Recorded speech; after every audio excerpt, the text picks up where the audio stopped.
My wife asked me for a quick sign to put at the road so she could sell eggs and things from the garden. So, of course, I decided to overcomplicate it and take too long.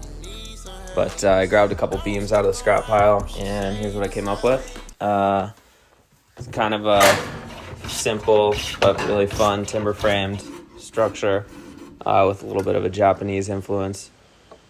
I also cut a curved cross brace out of a cherry tree, but I decided to leave it out because I like the clean look without, and structurally doesn't really need it. So yeah, this is just a fun, quick little project.